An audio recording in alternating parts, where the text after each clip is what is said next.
विचार करून सांगा. बोला तुम्ही बोला. पहिलं पत्र व्यवहार व्यवस्थित झालाय, आशीर्वाद पत्र चुकलं तर ठीक आहे बाबा, आमचे पण चुका झालेल्या आहेत. का तुम्हाला बोलायचं आहे का कोणाला? नाही बोलायसाठी बोला, काय अडचण नाही. नाही, तुमच्यासाठी आम्ही आहे. ज्यांचा नजरातली शंका होती, दत्त अवतारातील सिद्धी, उत्तम किती मध्यम किती.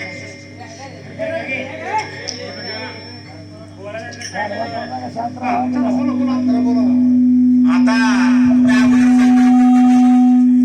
बरोबर, तर आम्ही काय मोठं नाही या जगात, पण उच्च नाही नीच नाही, उच्च नीच काही नेले भगवान. तिष्ठे भाव भक्ती देखून या. याच्यावर प्राणी मात्राचे या ठिकाणी जेवढी माणसं बसलेली आहेत त्यांचा उद्धार होणं गरजेचं आहे. बरोबर, नाहीतर ती 5000 वर्षापूर्वीच्या गोष्टी विचारायच्या आणि त्याच्यावरच विश्लेषण करत बसायचं. त्यासाठी आमचं तर भजन नाही. बरोबर, आमचं भजन प्रत्येकाला समाधान, सुख आणि शांती करून प्रदान करून देण्यासाठी हा विषय साधू संतांचा, एकमेकाचं टवाळगिरी करण्यासाठी विषय नसतो. बरोबर, दत्त अवतारातल्या उत्तम आणि मध्यम सिद्धी, उत्तम आणि मध्यम किती विचारायचा विषय अतिशय घन आहे. तुम्ही पण ज्ञानी मंडळ आहे, भरपूर माणसं दुःखती घेऊन आलेले आहेत, ग्रंथ घेऊन आलेले आहेत. बरोबर, तुमच्या पुढे तुम्ही बऱ्याच वर्ष सामना करताय, पण माझ्या दृष्टिकोनातून एक लहान मोठी मोठा घास म्हणून दत्तांच्या, भगवान श्री दत्तांच्या माध्यमातून फक्त अष्टमहासिद्धी याच्यावर प्राणी मात्र प्राप्त होतात. त्या महान अष्टमहासिद्धी आहे, अभंगाद्वारे सांगतो. त्यांची परंपरा अशी आहे. नाथ संप्रदायाचा काय विषय आलाय? संप्रदाय चेंज करू नका. संप्रदाय झालाय मोठा खेळ चालतो. संप्रदाय आहे त्याच्या स्वरूप चैतन्य, आनंद आणि प्रकाश. आनंद संप्रदायामध्ये दत्तांचा जन्म झालेला. बरोबर, बस का? आनंद संप्रदायामध्ये दत्तांचा जन्म झालेला आहे. आत्रेंच्याकडून त्यांना उपदेश झालेला आहे. आत्रेंच्याकडून त्यांना उपदेश झालेला आहे. मला डिस्टर्ब करू नका, मला बोलू द्या. हॅलो, बस बस, इथं आवाज बघा. हॅलो, आवाज येतोय का? येतोय का महाराज? दत्तगुरूंच्या माध्यमातून त्यांनाही अष्टमहासिद्धी प्राप्त आहे, उत्तम आणि मध्यम. आपण त्यांची मात काढणारा जगात कोण नाही का? काढू शकतो त्यांचं उत्तम आणि मध्यम आणि कनिष्ठ असा भेद करू शकतो का जगात कोण? दत्तांच्या बाबतीत करू शकतो. दत्तांच्या बाबतीत तुम्ही केला, मी तुम्हाला काही म्हणत नाही. मध्यम आणि कनिष्ठ असा भेद त्यांच्या सिद्धीविषयी आपण करायचा, आपली तेवढी लायकी नाही. बरोबर, त्यांची एकच सिद्धी आहे, त्या अष्टमहासिद्धी आहेत. अभंगाद्वारे तुम्हाला सांगतो. एकनाथ महाराजांच्या गाठ्यात जावा. सात्विक आभरणे रोमाशी दाटणे, स्वेदाचे जीवन वाढू लागे. कापे तो थरारी कोप देके नेत्री, अश्रूच्या भीतरी वाहताती. आनंद होय होय स्तब्ध होय कंठी, मौन वाकपुटी धरून राही. एका जनार्दनी ऐसे अष्टभाव उत्पन्न होता देव कृपा करे. या अष्टमहासिद्धी आहेत. दुसऱ्या या जगामध्ये तुम्हाला किती जण अभंग आहेत, तुम्ही पण बरेच वाचन केलेलं आहे. अष्टमहासिद्धी वळणगती द्वारी. पुढं काय प्रमाण? माय कशाला दिलाय? बोला की जाऊ. रिद्धी सिद्धीद्वारे रिद्धी सिद्धी द्वारे इष्ट तशी. हे तुमच्या शंकेचं उत्तर आहे. पटलं तर घ्या. समाजाला दत्तांच्या मार्फत अष्टमहासिद्धी प्राप्त होणं अतिशय गरजेचं आहे. म्हणून या ठिकाणी अष्टमहासिद्धीचा विषय आमच्या वाचनात आला, जो आमच्या अनुभवात आला, तो तुमच्यापर्यंत सांगण्याचा प्रयत्न केला. आता दुसरा शंका. देवाचे द्वारे विभाग सन भरितेने मुक्तिचारी साधिल्या स्वरूपता, समीपता, सलोकता आणि सायुज्यता या चार मुक्ती त्या देवाच्या दारात उभा राहिल्यानंतर आपल्याला मिळतात. मिळतात. बरोबर. बरोबर आहे. पण सांगितलं काय, एक क्षण उभं राहिल्यानंतर मिळतात. आता एक क्षण तुम्हाला सांगायचं म्हटलं की तर रात्र पुरणार नाही, पण थोडक्यात सांगतो. ज्या दिवशी जन्म होतो त्या दिवशीच आपलं मृत्यू होतो. झालं नाही, काळ कधी पाठी लागला, ज्या दिवशी जन्म झाला त्या दिवशी काळ पाठी लागला. आणि ती अंतर आहे फक्त एक क्षणाचं, अर्धक्षण करता संतांची संगती. बरोबर. तो फक्त क्षण आहे. 12व्या दिवशी नाव ठेवलं जातं आणि 12वा संपतो 12 वाजता आणि लगेच 13वा चालू होतो. किती क्षणात? निमिष सुद्धा नाही मला. तो मुहूर्त जगात कोणाला साधता आला नाही. बरोबर. तो मुहूर्त कधीच कोणाला साधता आला नाही. बघा कसा साधायचा तुम्हाला थोडक्यात सांगतो. 12 काटा आला की लगेच 13व्यात प्रवेश होतो. कसा होतो माहिती आहे का? आता या दोन टाळीच्या मधलं जे अंतर आहे त्याला क्षण म्हणते. बरोबर. आणि तेवढंच आयुष्य आपल्याला आहे. मनुष्य आहे म्हणून आपल्याला वाटतं आपण 12 तास झालं, 20 तास झालं.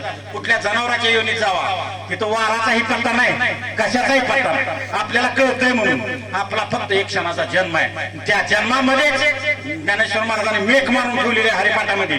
मेखाचे आहे देवळाच्या द्वारात नाही सांगितलं, देवाची द्वार. देवाच्या द्वाराचा एक क्षण जर त्या एक क्षण जर तू त्या ठिकाणी उभा राहशील, अखंड नामस्मरण चिंतनाची जर सद्गुरूंच्या योग्य मार्गदर्शनानं तर त्या ठिकाणी ध्यान लावशील तर तुला 4 मुक्ती निश्चित मिळतील. हा ह्या क्षणाचा अर्थ.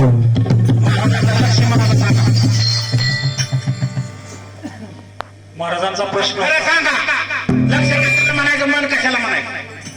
ती जाऊ नका तिकडे 10,000 वर्षापूर्वी. इथं सांगा, इथला काय ते सांगतो. महाराजांचा प्रश्न होता रामायणात, लक्ष्मणाला शक्ती लागली, काय दोष? रामायण कसं ऐकलं, कसं वाचलं किंवा आमच्या वाचण्यात कसं आलं, तुम्ही काय केलं हे आम्हाला बघायची गरज नाही. पण लक्ष्मणाच्या अगोदर उर्मिलेचा अभ्यास करा, त्याच्या अगोदर हनुमंताचा अभ्यास करा. आणि ज्यावेळी लक्ष्मणाला शक्ती लागली, हनुमंतराय द्रोणागिरी आणण्यासाठी गेले होते. द्रोणागिरी घेऊन माघारी येत असताना, ऐका, द्रोणागिरी घेऊन माघारी येत असताना भरत नंदीग्राम मध्ये राहत होते आणि भरतांना वाटलं माझ्या रामावर कोणतरी हल्ला करायला चालले. त्यावेळी भरतांनी बाण मारून हनुमंताला खाली उतरवलं होतं. इथपर्यंत तुम्हाला सगळ्याला माहित असेल, पण यातली मेन बॅग आहे का? भरताची हनुमंताची भेट झाली, सगळं झालं, भरताला रामायण सगळं सांगितलं, पुढं काय घडलंय.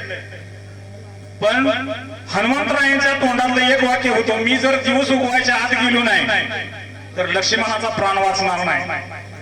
त्यावेळी महत्वाचं मेन वाक्य आहे का, उर्मिलेचं एक वाक्य आहे. उर्मिलेने सांगितलं हनुमंतराय इथं तुम्ही 2 दिवस मुक्काम करा. हनुमंतराय तुम्ही इथं 2 दिवस मुक्काम करा, दिवस उगवू शकत नाही. तुका म्हणे पतिव्रता तिची जेवावरी सत्ता. 14 वर्ष उपवास, 14 वर्ष नामस्मरण, त्याचं फळ हे आहे. दुसरी गोष्ट लक्षात आलं बघा, पटलं बघा, नाही पटलं तर आम्हाला त्याचं काही घेणं देणं नाही. दुसरी गोष्ट आहे का, रामायणात ज्यावेळी प्रभू रामचंद्र शबरीच्या आश्रमात आले होते, शबरी किती दिवस तरी वाट बघत होती, त्यावेळी शबरीनं रामाला आणि लक्ष्मणाला बोरं उष्टी करून शक दिली होती. थोडं प्रेमाचा भुकेला हाची दुष्काळ त्याला. मी बाकीचा रामायण सांगणार नाही तुम्हाला. ज्यावेळी ऍक्शन बघा, माझ्याकडे बघा, सगळ्यांनी त्यावेळी तुम्हाला कळत. ज्यावेळी शबरी रामाला बोरत होती, ते बोरं देत होती, लक्ष्मणाला बोरं देत होती, त्यावेळी राम तोंडाने खात होते, लक्ष्मण असं मागं टाकेल. वाचण्यात आलं तर बघा, मला त्याची काय घेणं देणं.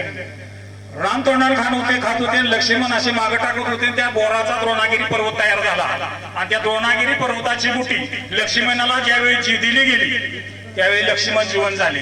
आता गोष्ट अशी आहे, लक्ष्मण झोपले होते का? 14 वर्ष झोपले नव्हते. त्यामुळे 2 मिनिटाची तरी विश्रांती लक्ष्मणाला शक्ती लागूच शकत नाही, कारण ज्याच्या रोमा रोमामध्ये राम आहे त्याला राम शक्ती कशी लागू शकते? लक्ष व्याकरणात जावा, लक्ष आणि मन ही एकत्र केल्यानंतर लक्ष्मण किंवा ते लक्ष आपल्याला साधता येतं. तुम्हाला काय घ्यायचं आहे, अजून महाराजांना काहीतरी सांगायचं, पण माझ्या मतीत माझ्या अभ्यासात जेवढं आहे तेवढं मी तुम्हाला बोलतो.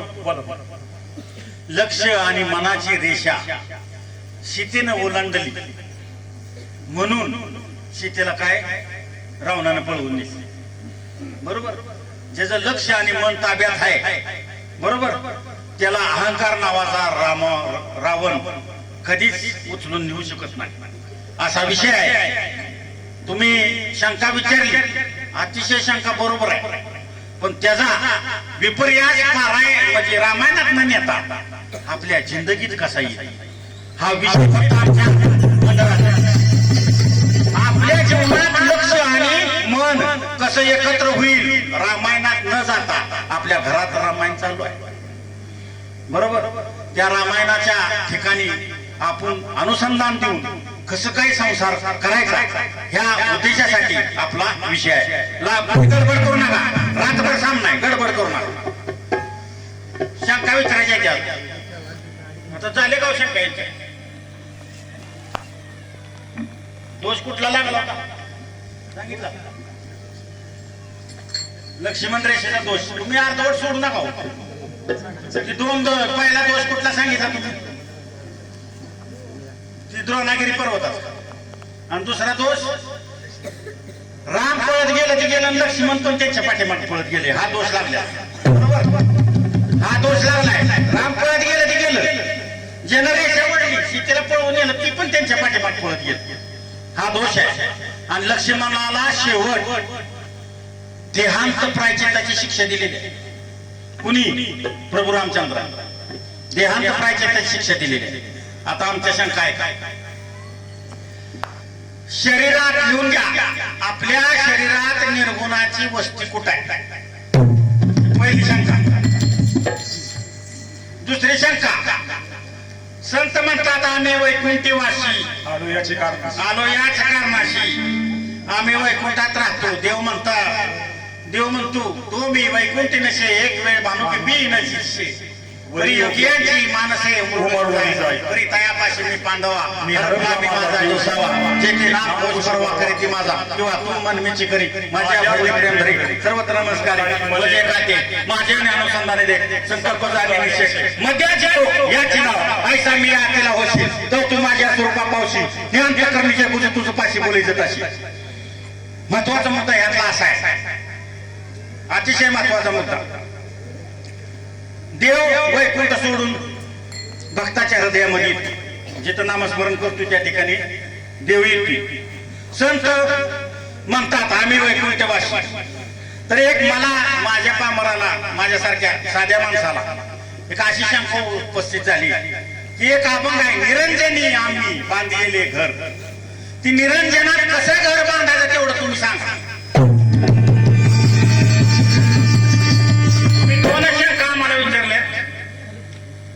नित्य नियमाप्रमाणे आमची तिसरी शंका पण तुम्ही लिहून घ्या. मूळद्वारामध्ये गणपती स्थापन कसा करतात? मूळद्वारा गणपती स्थापन कसा करतात आणि तो गणपती संतांनी कोणत्या रीतीनं कोणत्या विधीनं स्थापन केलेला आहे ते तेवढं आम्हाला पुढच्या बारीत सांगा.